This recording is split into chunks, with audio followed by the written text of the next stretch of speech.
Hi everybody, another video in my little series motorcycle tank that I'm doing up.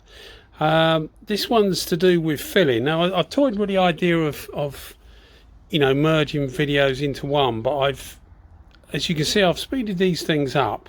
It's twice normal speed, and they still take up quite a bit of time, even with chopping quite a bit out.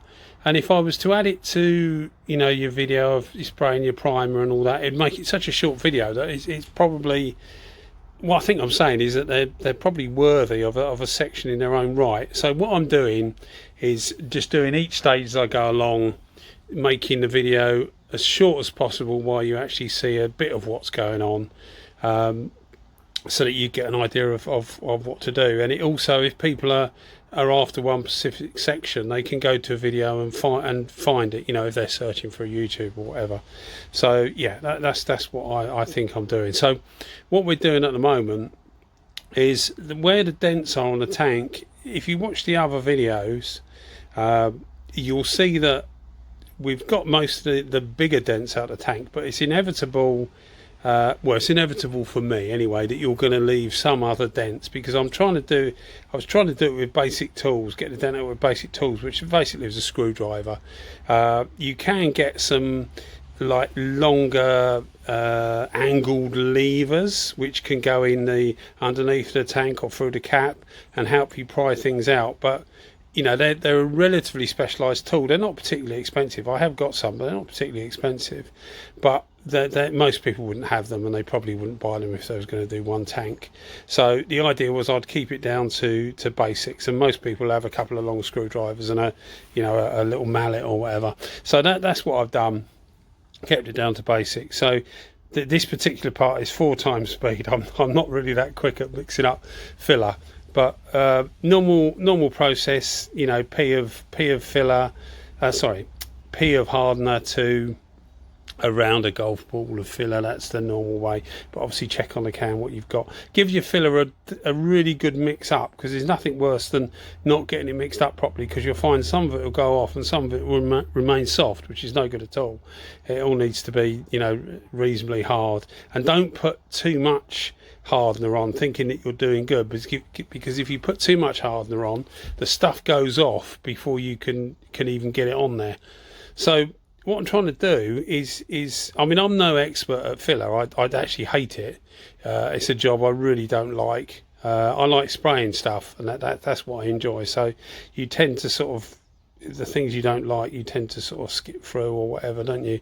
But anyway, what I'm trying to do here is trying to cover up the low spots, which even the parts that were raised, I've tapped down slightly. So if you can understand me, when the head of the screwdriver comes up, obviously you're not using a point, you're using the rounded head of the screwdriver. That will make small dents in the tank the opposite way. So you push the dent out, but you've got a small dent where the top of the screwdriver is. So you just knock those down slightly with the end of a hammer or a punch or whatever you've got to hand, just to bring them lower than the surrounding surface.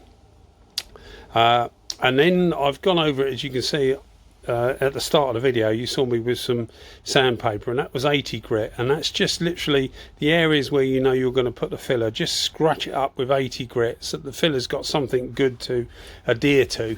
That's the idea of it, and it'll give it something to grip onto.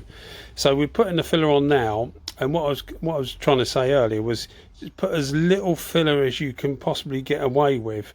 Now I'm always the one that puts too much filler. I used to just stick loads of it on there, thinking, oh well, you can sand it off, and then you end up with a load of sanding. You use a load of filler, and most of all, you make a load of mess, because if, like most people, well, I say most people, I think most people that are watching this are going to be people that are working at home in their sheds, garages, or outside or whatever, and they haven't got proper facilities to do everything. So the place that you sand and prepare things will be the place you spray in, which is far from ideal, because you're going to get dust and marks, dust, which will cause marks in the paintwork, etc. So it's not ideal at all. but it's the situation most of us will find us in. You know, if we're a professional that's got a spray booth and all that, you'll normally have an area that you will sort the cars out or body work out on the cars, bikes or whatever, so that you can do your sanding and preparation in one area, and then it all gets cleaned up, goes into the booth, has a final clean, and then you can spray, and you sort of separate the two. Whereas people like me, and I would think, as I say, most people watching this video have got to do both or all the jobs in one area, so you need to try and keep your dust down as much as you can on stuff like this. So that's what I'm trying to do. So try and put as little filler as you can. Obviously you need to be able to fill a dent in and allow for a bit of sanding, but put as little filler as you can, because it just means that you've got to spend less time trying to get it off, less filler, less sandpaper, and less dust, really, which is what you're aiming for. So visually, I tend not to use my eyes too much when I'm sanding this stuff. Obviously initially you can use your eyes, but it's best to use your hand, because you can often feel imperfections better than you can see them, because it depends on the light, etc. Because sometimes you get light and you think, oh, that's you know, not, that's a dent or whatever, and you feel it, and it actually isn't. It's just the way the light's catching the metal or whatever. So as I say, you can see me using my hand most of the time here. You sand and then use your hand just to get an idea of whether you're getting it flat or not. So we had a few dents in this tank, one right at the top, which you saw me sand just now, and then one in the side where it looks like someone's leg or something has whacked it on the side of the tank and creased it in. So we managed to get most of it out, but there's a bit at the top and a bit at the bottom, which is where we're sanding now, which we just couldn't get out completely. Had we had the proper tools, we might well have been able to get most of that out. I think we'd have still been left with a part at the top that would have needed filling, but I think most of the bottom would have probably have come out. But you know, it's by the by now, we are where we are. So just sanding this down, and to give you an idea of grits, I'm using, initially I use 180 grit. If you've put loads and loads of filler on, then try 80 grit and then go to 180. But because there's not loads of filler on this, I go to 180 first. Make sure you've got the majority of it down, because obviously 180 will cut better than anything else. And you see I'm hoovering up the dust, or trying to hoover up the dust, just as I go along, just bearing in mind, as I say, that this is the area that I spray as well. So I try and keep the dust down as much as I can. I've got a little dust extractor on the sander, and just hoover up the dust as you go along. You're still inevitably going to get dust around, but it just helps keep it to as little as possible, really. So we've gone from 180 now up to 320. So the 320 grit, normally if I'm sanding for primer or something like that, 320 grit will be the final sand, really, and then you prime to give the primer something to grab onto. But you'll see later on with this that I actually go over it with 600, which is just to give it a good feather edge, really, to make sure that it is blending nicely with the steel, between the filler and the steel, just to give it that flatter look, really. But what I then do is go over it. I've gone over it again with a slightly coarser grit, just for the adhesion of the primer, really.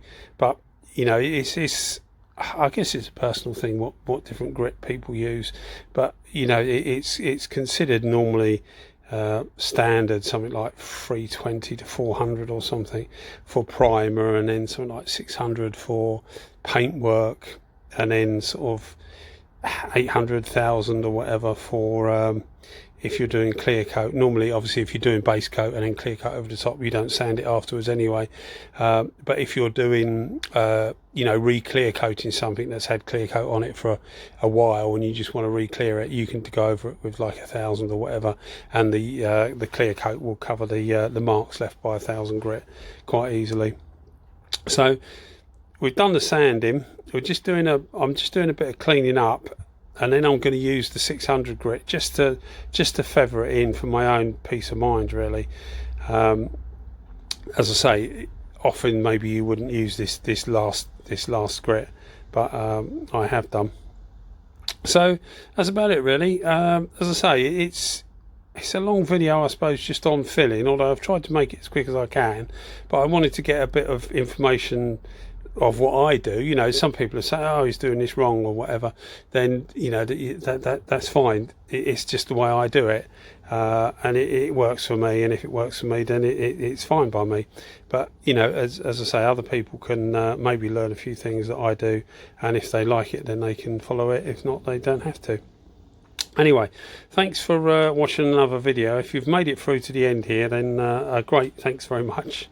And thanks to all the subscribers as well, because I've got a few lately which, you know, as I said before, I wasn't expecting really. So thanks to everybody. Cheers, bye bye.